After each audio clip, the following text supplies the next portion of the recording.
Four doors are opening into the same room. In your ear, an assistant that never hangs up. On your face, glasses that see what you see and whisper what it means. In your house, a machine that folds the laundry. And underneath all of it, agents. The chatbot answers. The agent acts. That one verb is the whole economy of the next decade. You do not open an app.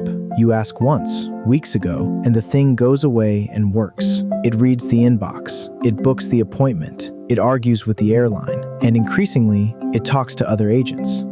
My digital representative may encounter yours before I ever encounter you. I run a small fleet of these agents myself. They are already better at my errands than I am. This is not a forecast. In January, an agent-only social network launched. Humans were allowed to watch, only to watch. By March, Meta had bought it. One agent made digital art, sold it to other agents, and spent the money on a robot dog. No human hands touched any part of that sentence. The labs are not shy about where this goes. A country of geniuses in a data center. Personal superintelligence for everyone. Those are their words, their sales pitch. So here's the question underneath all of it. When the drudgery is organized for you, the scheduling, the errands, the forms, the inbox, what exactly will you do with what remains? What kind of person will you be? I'm a clinical psychologist, and I can tell you the default answer because the default is already installed. You will fill it. More feed, more stream. Entertainment engineered with extraordinary precision to hold you. We may become 5 times more productive without becoming any less busy. And when the noise finally goes hollow, there will be a companion waiting, also engineered. I made a whole video about her. The desert monks had a word for what comes after that, acedia, the restlessness of a soul with everything to occupy its time and nothing to nourish it. But there is another answer, and strangely enough, we have the data for it. Since 1997, demographers have tracked 16,600 monks and nuns across Europe. The records reach back to 1890. The men live about 5 years longer than men outside the walls. Same genes, same countries, same weather. Here's the number underneath the number. Outside the monastery, women outlive men by about 6 years. Inside, that gap collapses to 1.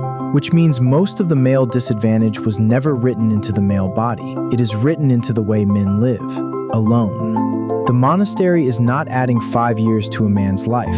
It is declining to take them. Because when a man begins to fail inside a community, somebody notices early. Somebody is close enough, often enough, on a fixed enough schedule to see the drift while it is still small.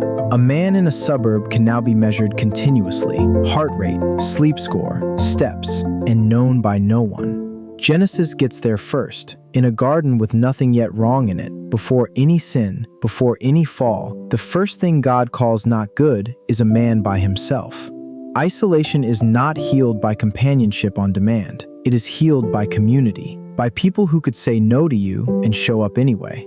So let me tell you the world I actually want. It is not a world with less intelligence in it. It is a world where the machines take the drudgery and we take each other.